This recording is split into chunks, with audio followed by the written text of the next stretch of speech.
Bienvenue sur Élixir de Confiance, le podcast qui redonne le pouvoir aux femmes en vous aidant à reprendre confiance en vous pour enfin vous épanouir pleinement dans votre vie et dans vos relations. Je suis Jessica et ma mission est d'aider chaque femme à s'aimer et trouver la clé du bonheur en elle pour pouvoir créer des relations plus saines et plus sereines sans s'oublier. Pensez également à vous abonner et si l'épisode vous a plu, à mettre un 5 étoiles. Je vous souhaite une très belle écoute. Hello mes élixirs, j'espère que vous êtes en forme, ça fait trop longtemps que j'ai pas pris le micro, juste toute seule, donc je suis trop contente. Alors là c'est une question qui m'a été posée et qui revient assez régulièrement. Comment arrêter de se poser des questions? The question à 1 million d'euros, parce que franchement ce serait tellement trop bien si c'était possible de choisir, d'avoir un espèce d'interrupteur au niveau du cou, un on-off, quand t'as envie de te poser des questions, donc je pense pas très souvent, tu mets sur on, et quand tu veux juste décompresser, reconnecter au moment présent, lâcher prise, profiter de la vie tout simplement, tu mets sur off. Ce serait trop la folie. Que l'on soit clair, c'est pas une mauvaise chose de se poser des questions, bien au contraire, c'est quand même mon métier. Le coaching, c'est l'art de poser les bonnes questions. Alors je ne fais pas que ça, j'ai plein d'outils à ma disposition, mais malgré tout, en coaching, on pose des questions pour faire émerger des prises de conscience, aller chercher des réponses à l'intérieur de soi pour ensuite définir des actions à mettre en place pour faire bouger les choses et atteindre ses objectifs. Donc pour moi, se poser des questions, c'est une bonne chose. Sauf que, voilà, il y a quand même quelques problèmes à ça. C'est tout simplement le fait que, selon moi, c'est pas le fait de se poser des questions qui est pas bien, qui est dommageable, c'est plus le fait qu'on se pose pas les bonnes questions. Et d'ailleurs, on pense se poser des questions, mais on a plus tendance à réfléchir au problème qu'à la solution. Ouais. Je le répète, parce que c'est quand même bien important, on pense davantage problème que solution. C'est-à-dire que tu te refais le film, qu'est-ce qui s'est passé, et j'aurais dû faire ci, j'aurais dû faire ça, et pourquoi il m'a dit ci, et pourquoi il m'a dit ça. Donc là, on est énormément dans le passé, mais on va pas se poser des questions qui vont vraiment apporter quelque chose, qui vont faire bouger la situation, et surtout, on n'est pas dans le comment, on est plus dans le pourquoi. Et là, ça pose un problème, parce que le pourquoi, en vrai, tout le monde pense que mais moi si je réponds pas, si je sais pas pourquoi, je ne peux pas avancer. Non, ça c'est du bullshit. Alors oui, c'est mieux quand on a toutes les réponses. Pour autant, tu peux bien évidemment avancer même si tu sais pas pourquoi. Ça fait chier, etc. Mais tu peux carrément aller de l'avant. Sauf que ça demande des efforts. Ça demande de sortir de sa zone de confort. Donc du coup on se dit non mais moi tant que je sais pas pourquoi, je peux pas avancer. Mais non, ça c'est pas vrai. C'est des excuses que tu donnes à ton cerveau pour ne pas te bouger l'abricot. Donc tu vas te demander, pourquoi ci, pourquoi là. Donc c'est une question, mais c'est pas la bonne. Ça fait pas avancer les choses. Ça te permet pas de sortir de cet engrenage et d'aller te sentir mieux. Ce qui va te permettre de te sentir mieux, c'est de demander, ok, là il se passe ça. Le problème c'est ça. Comment est-ce que je fais pour aller là? Tu vois? Donc toi, c'est vraiment ce travail-là qu'on va faire en séance de coaching qui est hyper impactant, et toi, tu as cette capacité-là aussi de t'auto-coacher. C'est beaucoup plus difficile parce que, en fait, tu vois à travers tes prismes, à travers ta paire de lunettes, tes filtres, etc. Et en fait, tu as du mal à ouvrir. C'est vraiment une gymnastique, comment on peut dire, au niveau du cerveau, enfin bref, du mental pour arriver à jongler comme ça, à ouvrir, à te dire ok, non, ça c'est moi, exemple, parce que je sais pas comment tu t'appelles là, mais c'est moi, Jessica, qui pense ça, comment est-ce que je peux voir la situation d'une autre manière?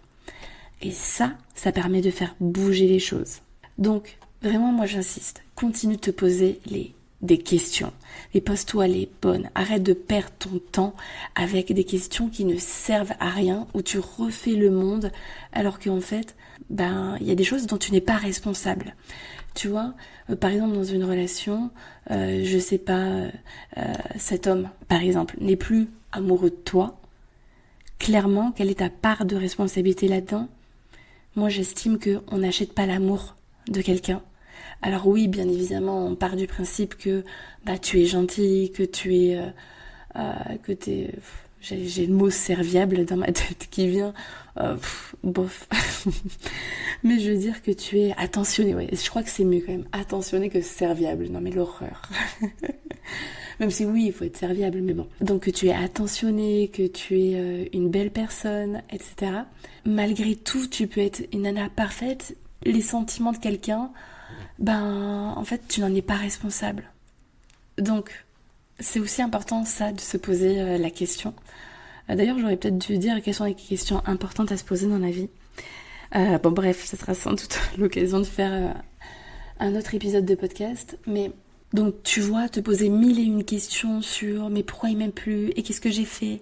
Tout ça, en fait, ça sert à rien. Même si je comprends totalement que c'est humain, mais en fait on concentre pas notre attention sur les bonnes choses. C'est plutôt ok, bon. Ou alors prendre un temps, tu vois, essayer de limiter.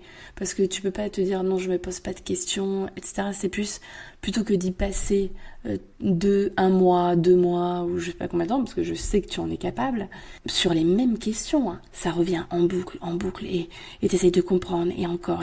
Ouais, je te connais. Ça sert à rien de faire ça.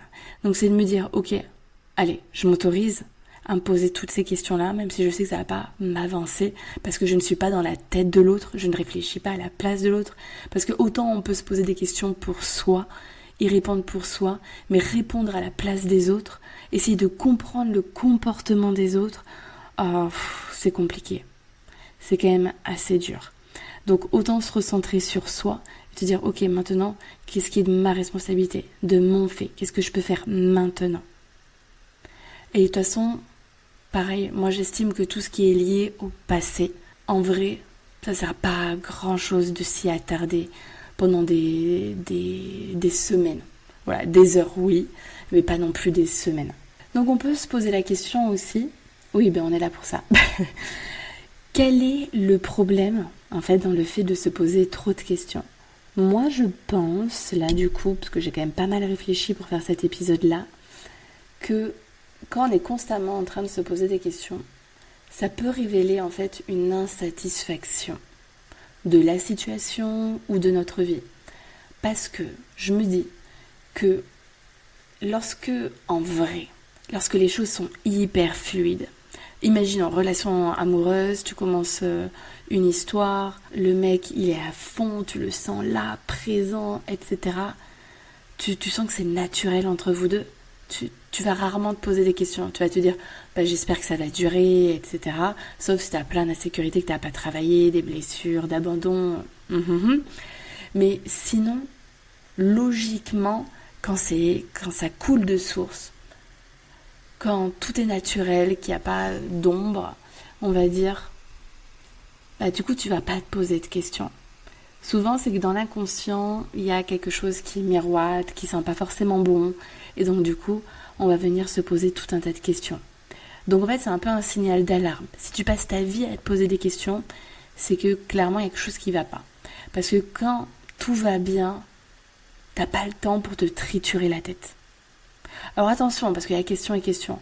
Bien sûr qu'on peut se poser des questions. Si je me demande qu'est-ce que je vais bouffer tout à l'heure, on est sur une question, mais c'est ok.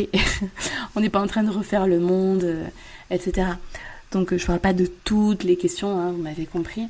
Mais je pense que quand tout va bien, quand c'est cool, et quand il faut du temps. Ouais, ça c'est important, tiens. C'est que quand tu te fais chier dans ta vie, ça laisse beaucoup plus le temps. Enfin, t'as beaucoup plus de temps pour en fait te faire des nœuds au cerveau et refaire le monde. Si t'étais vachement occupé, si t'es prise de partout et je vais à droite, à gauche et je fais ci, je fais ça et je vais faire telle activité, j'ai ma passion le samedi, etc. que tu as un boulot ou que tu t'éclates, t'as pas le temps pour te poser 20 milliards de questions. Donc ça aussi, ça peut faire en fait ressortir le fait que peut-être tu t'ennuies. Peut-être que aujourd'hui ta vie, elle manque un peu de sens. Elle manque de folie. Et moi, je t'encourage vraiment à être fière de ta vie. À tout faire pour aller au bout de tes rêves, au bout de tes envies, et toujours donner le maximum. Je me suis aussi fait la remarque que j'ai l'impression que lorsqu'on se pose des questions, on cherche plus à déconstruire qu'à construire. C'est-à-dire que l'on va penser énormément au passé, se demander si on a bien fait, ceci, bien fait cela, etc. Plutôt que de se projeter dans l'avenir, donc plus en mode constructif. On cherche à refaire le passé plus que à construire un avenir. C'est pour ça que c'est hyper important de se dire, est-ce que je me pose les bonnes questions? Est-ce que les questions que je me pose là, c'est plus lié au passé et on ne peut pas changer le passé? Ou est-ce que c'est plus lié à l'avenir et dans ce cas, je peux le construire? Et là, on est dans quelque chose d'hyper constructif, de positif, etc. Alors, qu'est-ce qu'on fait quand on se pose trop de questions? Du coup, première chose, on dédramatise, il n'y a rien de grave à se poser des questions, et puis moi je trouve que c'est plutôt sain.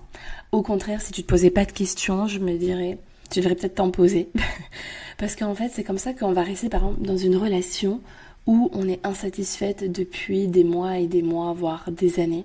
Et en fait, on se pose pas la question, est-ce que je suis bien? Est-ce que c'est toujours l'homme qui me plaît? Est-ce que je vibre toujours? Est-ce que ma vie me fait kiffer? Enfin, voilà, ce sont des questions qui sont hyper importantes lorsque on est en couple ou lorsque on va rechercher un homme. Donc, se poser des questions, c'est une très très bonne chose. Par contre, il faut savoir écouter les réponses. Ça sert à rien de se poser des questions si tu n'écoutes pas tes réponses et surtout si tu les mets pas en œuvre. Parce que quand tu te dis, j'aimerais bien faire ceci, j'aimerais bien faire cela, et derrière tu fais rien, là pour le coup, se poser des questions, ça sert pas à grand chose, à part te perdre du temps. Non, le but c'est toujours se dire, qu'est-ce que je veux dans la vie? Qu'est-ce que je vise? Et ensuite, je pose des actions. Si c'est quelque chose que tu as du mal à faire, tu me contactes, on se fait un appel découvert, on discute de ta situation et je t'explique si je peux et comment je peux t'accompagner à atteindre tes objectifs, à te replacer au centre de ta vie par exemple, à reprendre soin de toi et puis atteindre tel ou tel objectif ou tout simplement juste te sentir mieux dans ta peau. Parce que pour moi, ça doit être un goal à atteindre ça dans la vie. Donc, revenons à nos moutons. Donc pour moi, se poser des questions, ça permet de grandir, d'évoluer. La personne qui ne s'en pose pas, elle reste dans sa situation et elle va pas au-delà. Et puis finalement, quand on y réfléchit, tout part d'une question. Et ensuite, je dirais d'une autorisation. C'est-à-dire, je vais vous donner un exemple. Voilà, je veux un homme dans ma vie. La question, c'est, ok, où est-ce que je peux le trouver? Comment je peux faire? Et une fois que j'ai ma réponse, ok, maintenant qu'est-ce que je fais? Et donc, vous voyez, c'est toujours des questions. En vrai, la vie est faite de questionnements et puis surtout de choix. Et puis moi qui suis ultra indécise, c'est toujours hyper compliqué. Et là, je l'ai vu avec mon mariage, mais c'était une catastrophe, quoi. Le moindre truc, il va falloir que je me soigne. Moi aussi. Parce que ça peut plus, je perds trop de temps. Genre rien que pour choisir un restaurant. Bon bref, je m'égare. Donc en fait, on passe notre temps à faire des choix, à prendre des décisions, mais des micro-décisions. C'est pour ça aussi que ça me fait penser, on passe notre vie aussi à faire des deuils, des micro-deuils. Parce que quand on prend des décisions, qui dit choisir dit renoncer. Donc on vit plein de... Voilà, comme on fait des choix, on renonce à des choses qu'on peut pas tout faire. Quand t'es au resto, tu peux pas prendre toute la carte, sinon tu serais ruiné. Et puis tu ferais 140 kilos. Donc voilà, en fait, on choisit constamment. Mais vraiment, genre, quelles chaussures je mets, tout, c'est incroyable. Mais voilà, on doit choisir. Et si on choisit, c'est qu'on s'est posé une question. Ok, qu'est-ce que je mets ce matin ? Qu'est-ce qui est le plus joli? Qu'est-ce qui va bien avec mon t-shirt? C'est incroyable. Mais du coup, c'est important d'être en paix avec ça. Les questions, ça fait partie de la vie. Et comme on est des êtres d'évolution, c'est important qu'on prenne le temps de répondre à nos questions et d'écouter les réponses. Et en fait, on n'a pas conscience de ça, mais c'est fou. Simplement, se poser la bonne question peut changer ta vie. Il en faut pas 1000, il en faut juste une pour tout changer. Et c'est pour ça que je crois vraiment l'importance de mon métier, parce que je l'ai vu avec mes clientes, comme ça peut faire bouger les choses, c'est incroyable. Alors du coup, donc qu'est-ce qu'on fait? On dédramatise. Deuxième chose, on peut faire du journaling. Ça veut dire que lorsqu'on se pose trop de questions, qu'on est trop dans notre tête, on va aller déposer les choses, on va les écrire. Ça permet comme si on les a enlevées de soi-même en fait. Donc dessus, tu peux écrire tout ce que tu peux ressentir. Quelles sont tes émotions? Quel est le message derrière tes émotions? Quels sont les besoins qui ne sont pas comblés? Qu'est-ce que tu veux? Enfin, tout ce qui te vient en tête, tu le poses. Je peux dire que tu vas te coucher la tête beaucoup plus... est-ce qu'on peut dire beaucoup plus légère? Bon, tu m'as compris.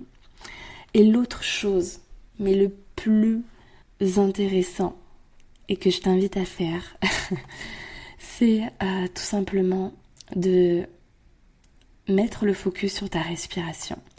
C'est un outil qui est complètement magique. Je l'ai découvert il n'y a pas si longtemps, il y a un petit peu moins d'1 an, et franchement, c'est incroyable le pouvoir que notre corps a. Alors, d'ailleurs, je vous invite, parce que oui, je vous offre mon premier événement que je crée en ligne, qui est complètement gratuit, qui aura lieu le 28 juin. Donc c'est un vendredi à 12h15, une séance de breathwork. On sera sur un type de respiration qui sera assez doux, voire un petit peu actif, c'est-à-dire qu'il y aura un petit peu d'apnée, des choses comme ça. Et le thème, ça va être l'amour de soi. Donc là, mon objectif à travers cet événement, c'est de vous faire découvrir des sensations nouvelles à l'intérieur de votre corps et vous montrer que vous pouvez déconnecter de votre mental lorsque vous allez vous concentrer sur votre respiration. Et ça va être tout l'objectif de cette séance-là, c'est-à-dire de déconnecter le mental en vous concentrant sur autre chose. Et vous allez voir que ça va être incroyable comme expérience. Donc ça, voilà, on est sur des respirations douces. C'est pratiquement... tout le monde peut le faire, sauf les femmes enceintes, parce que il y a de l'apnée. Et votre bébé, il a besoin de respirer constamment. Autant nous, il n'y a pas de souci. On est des grandes personnes, mais pas les petits bébés. Donc voilà, ça va être juste un événement trop bien. Je vais vous faire une séance qui va être magnifique sur l'amour de soi et on va venir se donner de l'amour. On va ressentir une paix intérieure, un sentiment de gratitude envers soi-même, se sentir juste bien, quoi, heureuse, bien dans sa peau, reconnectée avec son corps, reconnectée au moment présent. Ça va être vraiment génial. Donc je mets le lien pour réserver votre place. Soyez vraiment en live avec moi. Je ne sais pas s'il y aura un replay, je verrai sur le moment. Donc vivez le moment, l'instant présent. Vous pouvez le faire dans votre voiture, en pleine nature, si jamais vous êtes au travail, dans une salle avec des écouteurs, assis. Il n'y aura pas de souci. De préférence, soyez allongés, c'est quand même mieux. Parce que comme on va parfois respirer un petit peu de manière intense, ça peut donner un petit peu la tête qui tourne. Donc c'est comme quand vous faites une séance de sport. Dès que vous suroxygénez un petit peu trop le cerveau, peut y avoir vite fait des étourdissements. Bon, ça sera cool, hein. Franchement, ça va être une trop belle séance. Donc venez le 28 juin, inscrivez-vous par contre. Ce sera sur Zoom. Ensuite, donc ça c'est comme ça, vous allez pouvoir expérimenter. Et puis en même temps, on pourra faire connaissance. Et ensuite, donc moi je propose autre chose. Donc là, on est sur ce que je vous ai parlé du breathwork. En fait, je veux y aller crescendo. Déjà vous faire découvrir ça, mais après c'est très loin d'être obligatoire. C'est vraiment un beau cadeau que je vous fais.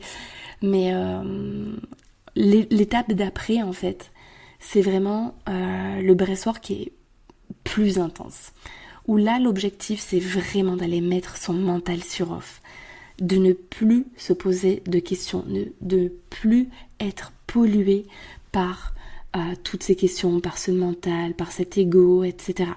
Et donc là, je crée une séance qui est, je vais le proposer plus tard en juillet en groupe, ce sera pour 5 personnes uniquement, mais sinon voilà, de manière générale tout le temps, je le propose en individuel parce que c'est vraiment une séance, elle est encore plus intense, encore plus riche quand je m'adresse uniquement qu'à vous.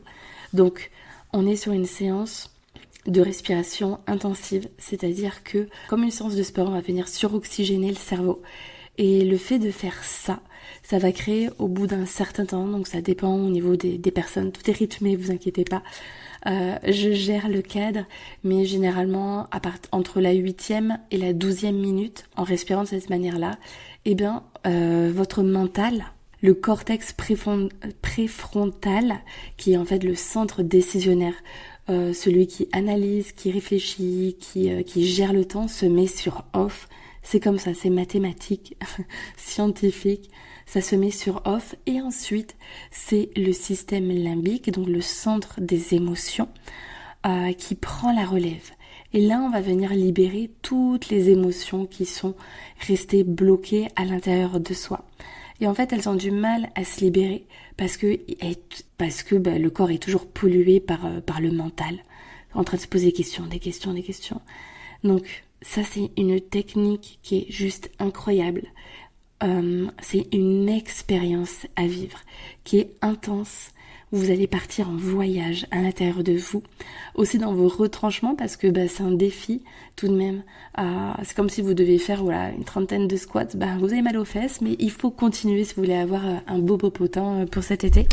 Là, c'est un petit peu pareil au niveau de cette séance de breathwork. En fait, on inspire en 2 fois et on expire une fois. Ça fait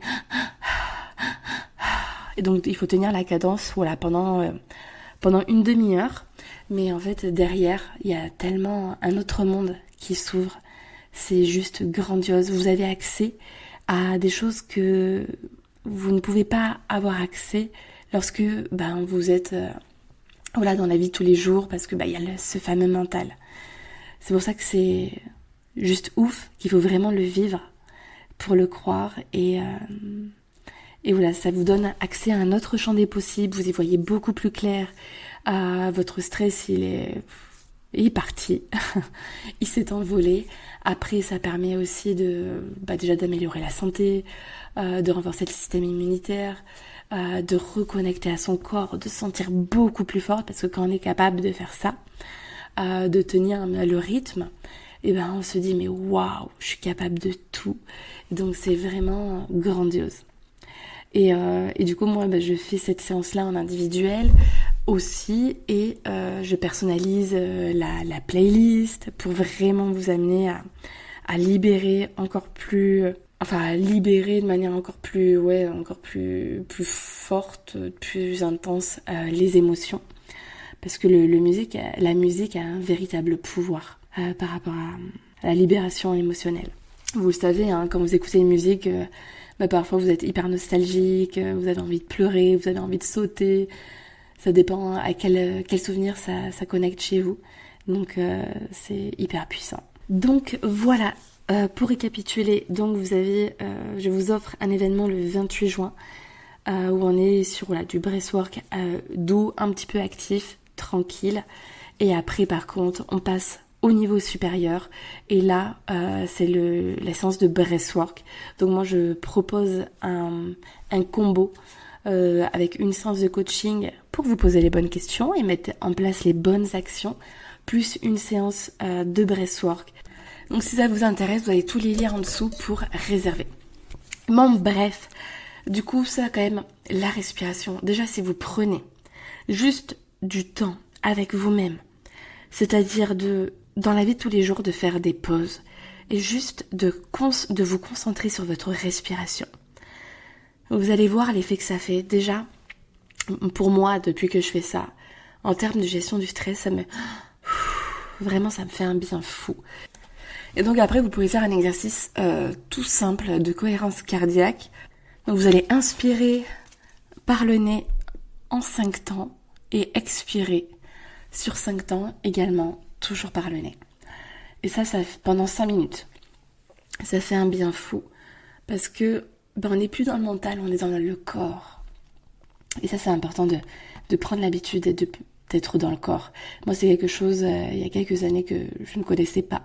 Pour moi, il y avait un seul moyen de gérer ses émotions, c'était dans la tête, uniquement dans la tête. Et aujourd'hui, je sais que c'est pas le cas. Il y a les pensées et il y a également aussi le corps et à travers les exercices que je vous fais faire de breathwork. J'espère que cet épisode vous a plu. Pensez à vous inscrire juste en bas ou à réserver votre séance. Et je vous fais des gros bisous. Pensez bien à mettre un 5 étoiles à l'épisode pour que je puisse me faire connaître. Et aussi à le transférer à vos amis, à votre famille, à qui vous voulez. À qui vous voulez tout simplement faire du bien. Je vous embrasse très fort. À jeudi prochain pour un nouvel épisode.